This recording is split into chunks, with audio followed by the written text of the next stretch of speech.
শত শত মুসলিম বোনেরা, মুসলিম মেয়েরা কিন্তু জেনে বুঝে হিন্দুদের সাথে রিলেশনে জড়াইতেছে।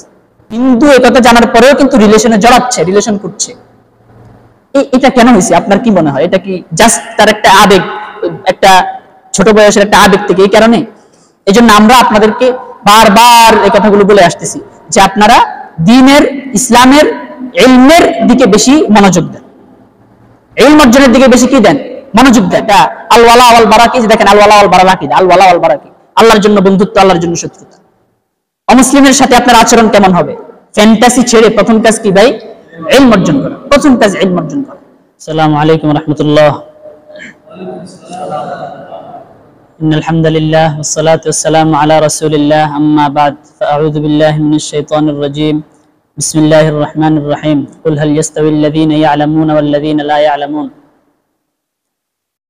আলহামদুলিল্লাহ, আল্লাহ তাআলার দরবারে শুকরিয়া জ্ঞাপন করছি যিনি আমাদেরকে সাপ্তাহিক আল কোরআনের দার্সে বসার তৌফিক দিয়েছেন, এজন্য বলি আলহামদুলিল্লাহ।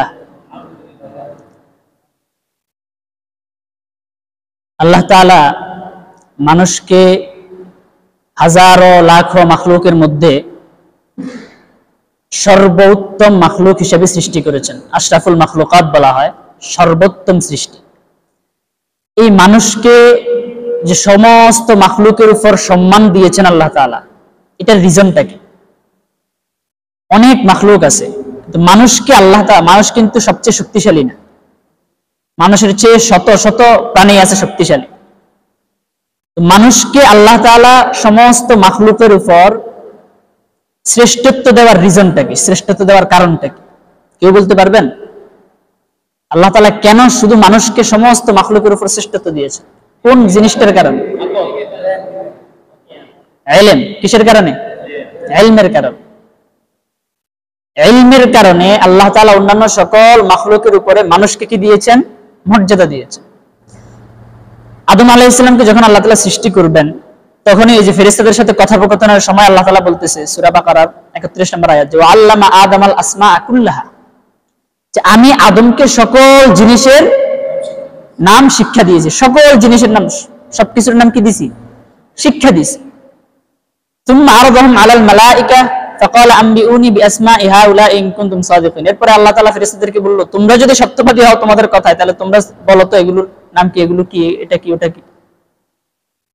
তো দেখেন আল্লাহ তাআলা ফেরেশতাদেরকে যখন বললেন যে আমি মানুষ সৃষ্টি করব ইবাদতের জন্য, ফেরেশতারা কি বললেন? যে হে আল্লাহ, আমরাই তো আপনার ইবাদতের জন্য কি আছি, তো নতুন করে মানুষ সৃষ্টি করার কি প্রয়োজন? কিন্তু মানুষকে আল্লাহ তাআলা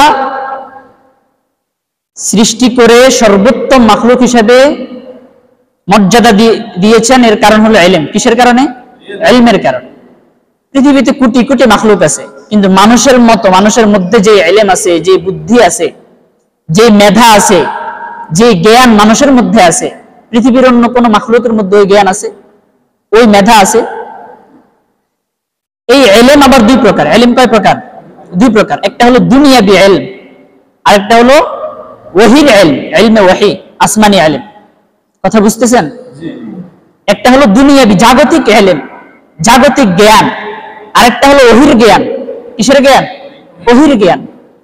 জাগতিক জ্ঞান মানুষের মধ্যে যেমন আছে, মাখলুকের মধ্যেও ঠিক তেমন আছে। সুতরাং জাগতিক জ্ঞানের কারণে মানুষের মর্যাদা বাড়ছে, বিষয়টা কি নয়? এমন নয়। মানুষের মর্যাদা বাড়ছে হলো ওহীর জ্ঞানের কারণে। কিসের জ্ঞানের কারণে?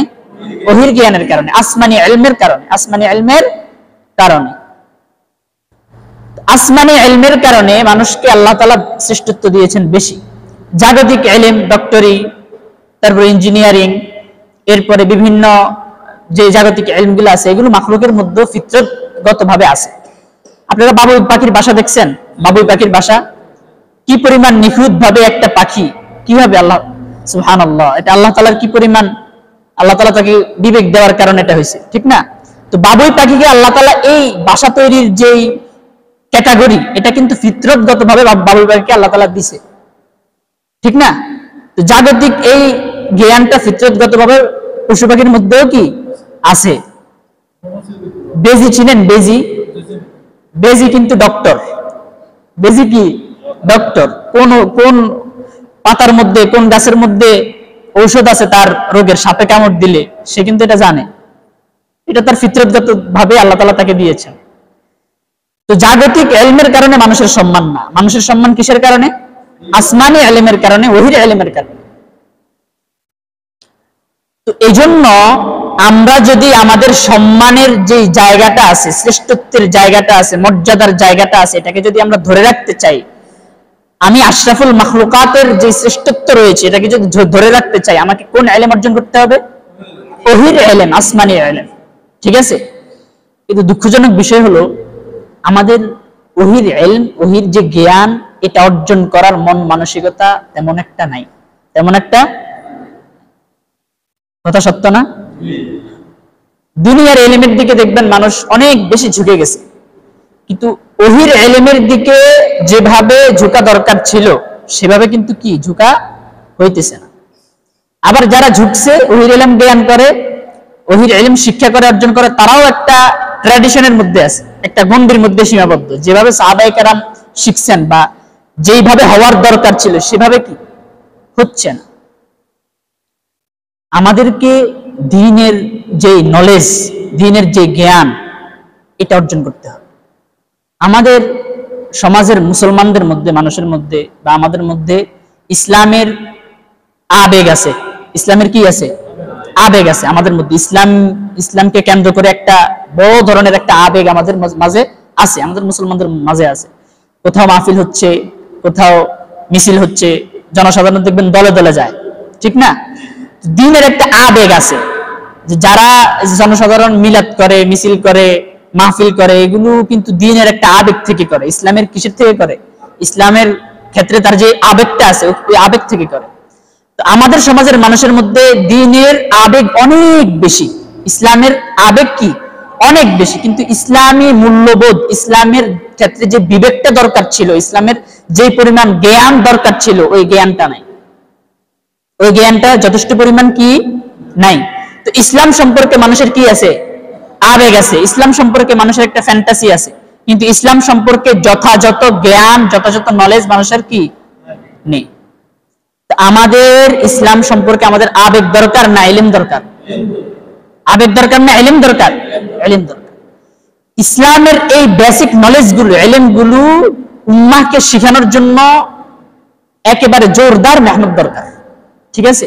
উম্মার ইমানের না আছে ইমানের ইলম, না আছে ইসলামের ইলম, না আছে সে যে কাজ করে ওই কাজ সম্পর্কে ইসলামের শরীয়তের কি বিধিবিধান কি বলে শরীয়ত, সেটার নাই ইলম। কোনো কিছু সম্পর্কেই যেই যথাযথ তার ইলম থাকা দরকার, সেই ইলম কারোর মধ্যে কি বেশিরভাগ মানুষের মধ্যে নাই। এবং এই ইলমটা, এই নলেজটা যে অর্জন করা জরুরি, এই বিষয়ে তাদের মধ্যে কোনো সচেতনতা কাজ করে না। ঠিক আছে? কোনো সচেতনতা কাজ করে না। আজকে দেখেন আমাদের মধ্যে এই ওহীর ইলমের ক্ষেত্রে আপনার যেটা সর্বপ্রথম যেটা জরুরি সেটা হলো ইমানের ইলম অর্জন করা। ইমান আকীদা, ইমান আকীদা সর্বপ্রথম যে শিক্ষাটা, সর্বপ্রথম যে ইলমটা আমাদেরকে একজন মুসলিম হিসেবে, এজ এ মুসলিম হিসেবে নিতে হয়, সেটা হচ্ছে ইমান এবং আকীদার শিক্ষা, ইমান আকীদার ইলম। কিন্তু এই ইমান আকীদার ইলমটা আছে কারো কাছে? কোন জনসাধারণের কাছে আছে? আর এটা নিয়ে তেমন কোনো মেহনত আছে? কোন মসজিদের ইমাম সাহেবকে দেখবেন যে ইমান আকীদা নিয়ে তার মহল্লার মধ্যে মেহনত করতেছে? তেমন বড় বিশাল আলেমদের বিশাল একটা সার্কেল, বিশাল একটা অংশকে দেখবেন যে তারা জনসাধারণকে নিয়ে মাহফিলে আখিরাতের আসমানের উপরে জমিনের নিচের ইলম নিয়ে যে পরিমাণ মেহনত করে, ইমান আকীদার বিষয় নিয়ে, ইসলামী মূল্যবোধের বিষয় নিয়ে সেই পরিমাণ মেহনত আপনারা দেখতেছেন? নাই। ইদানিং একটা সমস্যা আমাদের এখানেও ফেস হইতেছে, সেটা হচ্ছে ভাগোয়া লাভ ট্র্যাপ। ভাগোয়া লাভ ট্র্যাপ হিন্দুদের একটা উগ্র যে চক্র আছে, তাদের ভাগোয়া লাভ ট্র্যাপ, যেটা লাভ জিহাদ বলে মুসলিম বোনদের ইজ্জত নষ্ট করার চেষ্টা করতেছে। এই যে মুসলিম শত শত মুসলিম বোনেরা, মুসলিম মেয়েরা কিন্তু জেনে বুঝে হিন্দুদের সাথে রিলেশনে জড়াইতেছে, ঠিক না? হিন্দু ছেলের সাথে, মুশরিক ছেলের সাথে মুসলিম বোনেরা কি করতেছে? জেনে বুঝে তারা কি করতেছে? মানে হিন্দু একথা জানার পরেও কিন্তু রিলেশনে জড়াচ্ছে, রিলেশন করছে। এটা কেন হয়েছে আপনার কি মনে হয়? এটা কি জাস্ট তার একটা আবেগ, একটা ছোট বয়সের একটা আবেগ থেকে এই কারণে? এটার পিছনে সবচেয়ে বড় কারণ হলো ইসলামের যেই বেসিক ইমানের যে জ্ঞান থাকা দরকার ছিল তার মধ্যে, আকীদার যে জ্ঞান, আকীদার যে ইলম তার মধ্যে থাকার দরকার ছিল, আকীদা এবং ঈমানের ওই ইলম তার মধ্যে কি নাই। সে এই যে রিলেশনের ক্ষেত্রে হিন্দু মুসলমানের মধ্যে কিন্তু সে পার্থক্য করতেছে না, অমুসলিম আর মুসলিমের ক্ষেত্রে সম্পর্কের বিচারে সে কি করতেছে না, পার্থক্য করতেছে না। সে মনে করে যে এই যে ভালোবাসা, ভালোবাসার দিক থেকে, রিলেশনের দিক থেকে এটা ভালোবাসা কোনো ধর্ম মানে না। সে হিন্দু হইতে পারে, এটা তার ধর্ম, এটা তার ব্যক্তিগত ব্যাপার, কিন্তু সে তো মানুষ, ঠিক না? সে কি বলবে? এটা বলবে যে সে তো মানুষ, মানুষ হিসেবে তাকে কি আমরা ভালোবাসতে পারি না? এগুলা, এই কথাগুলো সে কেন বলতেছে? কোন কারণে? ইসলামের, ঈমানের, আকীদার ইলম তার মধ্যে না থাকার কারণে। আমি কি মিথ্যা বলতেছি? আকীদার ইলম তার মধ্যে না থাকার কারণে আজকে সমাজে যে সকল কুফুরের সয়লাব আপনারা দেখতেছেন, শিরকের, কুফুরের এবং গুনাহকে গুনাহ না মনে করার যে এক ভয়াবহ নয়া ইরতিদাদি যে ফিতনা চলতেছে, এই ফিতনার মধ্যে মূল একটা সমস্যা হলো, ফিতনার পিছনে মূল একটা কারণ হলো ঈমান আকীদার ইলম না থাকা। ঈমান আকীদার ইলম না থাকা। মানুষ নামাজ, রোজা, হজ, যাকাত, এই যে গনা গনা কয়েকটা বিধান ইসলামের বড়, এই কয়েকটা বিধানকেই ইসলাম মনে করে, এর বাইরে তারা ইসলামকে তেমন প্র্যাকটিস করছে না। এগুলো কেন ভাই? দ্বীনের বেসিক নলেজ, বেসিক জ্ঞান না থাকার কারণে। আমার কথা বুঝতেছেন? তাহলে আমাদের সর্বপ্রথম যেটা প্রয়োজন সেটা হলো ইসলামের বেসিক নলেজ, ইসলামের জ্ঞান, আসমানি ওহীর যে ইলম যতটুকু না থাকলে নয়, ফরজে আইন ইলম আমাদের অর্জন করা, এটা হলো আমাদের প্রথম কাজ। এটা আমাদের কি প্রথম কাজ? আমার কথা বুঝতেছেন? তাহলে আমরা যখন ইলম, আমাদের মধ্যে যখন ইলম থাকবে, তখন আবেগটা আমাদের কন্ট্রোল থাকবে, এবং কোন সময় কোন কাজ করতে হবে, কাকে কিভাবে দাওয়াত দিতে হবে, এই সময় বর্তমানে আমার কি কাজ করতে হবে, কোন সময় কোন কাজ করতে হবে, এটার ইলম যদি আমার থাকে, এই জ্ঞান যদি আমার জানা থাকে, তাহলে আমার জন্য ইসলামকে প্র্যাকটিস করা, ইসলামকে মানা একদম কি হয়ে যাবে ভাই? সহজ হয়ে যাবে। রাসূল করিম সাল্লাল্লাহু আলাইহি ওয়াসাল্লামের উপর সর্বপ্রথম যে ওহী আল্লাহ তাআলা নাযিল করেছেন, সর্বপ্রথম যে ওহী আল্লাহ তাআলা রাসূল করিম সাল্লাল্লাহু আলাইহি ওয়াসাল্লামের উপর নাযিল করেছেন, সেই ওহী কি? ইকরা। সেই ওহী কি ছিল? ইকরা বিসমি রাব্বিকাল্লাযী খালাক। ইকরা, প্রথম ওহী ছিল এটা, যা কি পড়ুন, কি করুন, পড়ুন। প্রথমেই কিন্তু একেবারে প্রথমেই বলেন নাই দাওয়াত দেওয়া শুরু করুন। দাওয়াতের জ্ঞান, দাওয়াতের ইলম আপনার না থাকলে আপনি দাওয়াত দিবেন কিভাবে? নামাজ পড়বেন, নামাজের ইলম নাই, নামাজ পড়তে পারবেন? রোজা রাখবেন, রোজার ইলম নাই, কিভাবে রোজা রাখে এটা আপনি পারবেন? পারবেন। এজন্য একটা হাদিসে আসছে যে ফাদলুল আলিমি আলাল আবিদি কাফাদলি আলা আদনাকুম, যে একজন মূর্খের সারা রাতের ইবাদতের চেয়েও একজন আলেমের সামান্য ইবাদতের মর্যাদা অনেক বেশি। কেন? কারণ যিনি আলেম তার মধ্যে ইবাদতের ইলম আছে, তিনি জেনে বুঝে ইবাদত করবে, ভুল হওয়ার কোনো কি নাই, সম্ভাবনা নেই। কিন্তু যিনি মূর্খ, সে ভুলটাকে সঠিক মনে করে আমল করবে, ভুলটাকে সঠিক মনে করে কি করবে? আমল করবে। আজকে যারা মনে করেন এই যে ঈদে মিলাদুন নবী পালন করতেছে, বা আপনার মিলাদ মাহফিল পালন করে, বিভিন্ন রকমের বেদাত পালন করে জনসাধারণ, এরা এগুলাকে কিন্তু ইবাদত মনে করে পালন করে, সওয়াবের অংশ মনে করে কি করতেছে? পালন করতেছে। এইভাবে যদি তারা কিয়ামত পর্যন্ত ইবাদত করতে থাকে, একটা নেকিও তাদের হবে? হবে না। এরা এটা কেন করতেছে? এই সম্পর্কে ইসলামের যে জ্ঞান, তার ওই জ্ঞানটা তার মধ্যে কি নাই। এজন্য দ্বীনের ইলমের যতটুকু না আবেগ আমাদের দরকার, এর চেয়ে বেশি দরকার ইসলামের, এর চেয়ে বেশি ইসলামের কি দরকার ভাই? ইলম দরকার, এর চেয়ে বেশি ইলম দরকার। এজন্য আমরা আপনাদেরকে বারবার এই কথাগুলো বলে আসতেছি যে আপনারা দ্বীনের, ইসলামের ইলমের দিকে বেশি মনোযোগ দেন, ইলম অর্জনের দিকে বেশি কি দেন? মনোযোগ দেন। ঈমান কি, ঈমান কাকে বলে, কেন ঈমান আনবো আমরা, কোন কোন জিনিসের উপর ঈমান আনতে হবে, আমার ঈমান কোন কোন কারণে চলে যায়, ইসলাম কি জিনিস, ইসলামের ভিত্তি কয়টা, আল ওয়ালা ওয়াল বারা কি, দেখেন আল ওয়ালা ওয়াল বারা কি, আল ওয়ালা ওয়াল বারা কি, আল্লাহর জন্য বন্ধুত্ব, আল্লাহর জন্য শত্রুতা।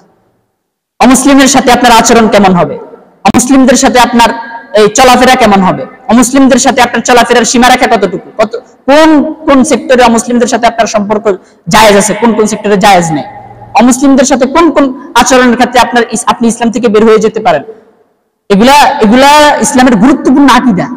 এটাকে আল-ওয়ালা ওয়াল বারা বলে। ইমানের গুরুত্বপূর্ণ একটা সত্য হলো কি আল-ওয়ালা। আল-ওয়ালা ওয়াল বারা উম্মার হারিয়ে যাওয়া একটা আকীদা, অথচ আমাদের আলেম সমাজের অনেক আলেমও কিন্তু আল-ওয়ালা ওয়াল বারা সম্পর্কে জানে না, ইলম নেই। ঠিক আছে, আল-ওয়ালা ওয়াল বারার আকীদা, আল-ওয়ালা ওয়াল বারার কি নাই, ইলম নাই। অনেক আলেম আপনি জিজ্ঞাসা করেন, মসজিদের কোন ইমাম সাহেবকে জিজ্ঞাসা করেন হুজুর আল-ওয়ালা ওয়াল বারা সম্পর্কে আমাকে কিছু বলেন, উনি আপনাকে বলবে আল-ওয়ালা ওয়াল বারা কি। বিশ্বাস যদি না হয় আপনি জিজ্ঞাসা করে দেখেন। কিন্তু আল-ওয়ালা ওয়াল বারা ইসলামের গুরুত্বপূর্ণ একটা কি ভাই আকীদা, কিন্তু এটার ইলম আমাদের মধ্যে।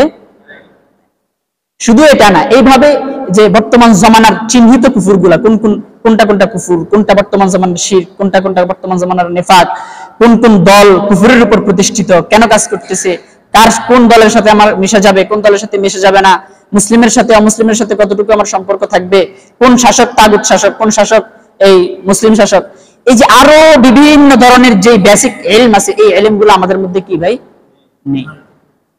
তা আমাদের প্রথম কাজ হলো ইলম অর্জন করা। ফ্যান্টাসি ছেড়ে প্রথম কাজ কি ভাই, ইলম অর্জন করা। প্রথম কাজ ইলম অর্জন করা। এই ইলমটা আমাদেরকে কি করতে হবে, অর্জন করতে হবে। এবং ইলম অর্জন করবেন আপনারা অনলাইনে, শুধু অনলাইনে বসে বসে অনলাইনে দেখবেন আর অনলাইনে পড়ে আপনি ইলম অর্জন করে ফেলবেন, বাস আপনি দিনের অনেক বড় দায়ী হয়ে যাবেন, এটা না। অনলাইন থেকে আপনি অনলাইনে যে আপনি ইলম অর্জন করবেন, অনলাইন থেকে ইলম অর্জন করার জন্য আগে একটা ইলম লাগে। অনলাইনে তো সব ধরনের লেখাই আছে, সব ধরনের জ্ঞান তো অনলাইনে আছে, ঠিক আছে, সব ধরনের জ্ঞান আছে না, কিন্তু অনলাইন থেকে কোনটা আপনি নিতে পারবেন কোনটা নিতে পারবেন না সেই জ্ঞান আপনার কাছে আছে? অনলাইন থেকে আপনি কোন ইলমটা নিতে পারবেন, কোন কারটা নিতে পারবেন কারটা নিতে পারবেন না সেটাও তো আপনার নেই। ইলম, আপনাকে ইলম শেখার জন্য সুহবত লাগবে। কি লাগবে ভাই? অফলাইনে কোনো ভালো আলেমের কি লাগবে? সুহবত লাগবে। সুহবতের মাধ্যমে ইলম অর্জন করতে হবে। অনলাইনে ভিডিও দেখে দেখে এগুলো থেকে যথেষ্ট আপনি উদ্বুদ্ধ হতে পারেন, এগুলা থেকে জাস্ট টুকিটাকি বিষয় ইয়ে করতে পারেন, কিন্তু আপনি ইলম অর্জনের জন্য যদি শুধু অনলাইনকে মাধ্যম বানিয়ে নেন, এটা ভাই অজ্ঞতা হবে। এটা কি অজ্ঞতা? একটা সময় এই অনলাইনের মাধ্যমে দেখা গেছে আপনি গুমরাহির পথ বেছে নিয়েছেন। অনলাইনে অনেক মানুষ আছে, নাস্তিক আছে, কিন্তু মুসলিম সেজে কি করে, আলেম সেজে পোস্ট দেয় বা বিভিন্ন লেখালেখি করে। এটা তো আপনি জাস্টিফাই করতে পারবেন না। ইলম শিখতে হবে আপনাকে কিসের মাধ্যমে? সুহবতের মাধ্যমে, আলেমদের সুহবতের মাধ্যমে। এই জন্য আপনারা কি করবেন ভাই, ইলম শিখবেন। আমাদের যুব সমাজ যারা আছে, যারা দিনের পথে আসছে, দিন বুঝে, তাদের বিশাল একটা অংশ ভাই এই ফ্যান্টাসির মধ্যে লিপ্ত। ইলম শিখার মধ্যে তেমন কি দেয় না, সময় দেয় না। একটা সপ্তাহের মধ্যে আপনি তাকে জিজ্ঞাসা করেন, আপনি এই সপ্তাহে একটা সপ্তাহ চলে গেল, একটা মাস চলে গেল, এই একটা মাসের মধ্যে আপনি দিনের কোন কোন ইলমটা অর্জন করছেন বলেন? কোরআনের কয়টা সূরা আপনি শুদ্ধভাবে শিখছেন? কয়টা সূরার অর্থ জানছেন? কয়টা হাদিস পড়ছেন? ইসলামী কয়টা বই পড়ছেন? সিরাতের কয়টা অংশ আপনি আয়ত্ত করছেন? আপনি দেখবেন যে তাদের মধ্যে ফ্যান্টাসি আছে, আবেগ আছে, একটা দিনের প্রতি একটা কি আছে, আবেগ আছে, কিন্তু ওই যে কাজটা করার দরকার ছিল ভালোভাবে, ওই কাজটা তাদের মধ্যে কি নাই। এখন আপনারা এখানে এই যে আসা যাওয়া করতেছেন বা আল কোরআনের দার্সে বসতেছেন, আসা যাওয়া করতেছেন, এটা কি জাস্ট এখানে আসছেন গেছেন, সপ্তাহে বসছেন, বাস এতটুকুই, শুধুমাত্র হাজিরা দিতেছেন এটার জন্য নাকি? কেন? হ্যাঁ, আমাদের একটা লক্ষ্য আছে না? এখানে আমরা লক্ষ্য যে আল্লাহর জমিনে আল্লাহ তাআলার দ্বীনকে আমরা প্রতিষ্ঠা করব। আমরা নিজেরা সাহাবীদের মতো, সাহাবীদের নমুনা আমরা হব। আমরা সাহাবীদের নমুনা হয়ে আমরা সমাজের মধ্যে সাহাবীদের যে রেখে যাওয়া আমানত আমাদের কাছে, সেটা আমরা দ্বীনের মধ্যে, জমিনের মধ্যে আমরা কি করব? প্রতিষ্ঠা করব। সেই লক্ষ্যে আমরা এখানে আসতেছি, নাকি লক্ষ্য ভিন্ন আছে? তো যদি সাহাবীদের নমুনা হওয়ার লক্ষ্যে আমরা আসতেছি, তাহলে আমাদেরকে মেহনত, আমাদেরকে সকল কিছুর ক্ষেত্রে অনুসরণ তাদেরকে করতে হবে, সাহাবায়ে কেরাম, ঠিক না? সাহাবায়ে কেরাম কি পরিমাণ দ্বীনের ইলম শিখছে এবং কি পরিমাণ মেহনত করছে, আমাদের মধ্যে আছে এতটুকু? এজন্য ভাই আপনার আবেগকে এক পাশে রেখে আপনাকে কি করতে হবে? ইলম অর্জন করতে হবে এবং ইলমটাকে কাজে লাগাতে হবে। ইলমটাকে কি করতে হবে? কাজে লাগাতে হবে। ঠিক আছে ইনশাআল্লাহ?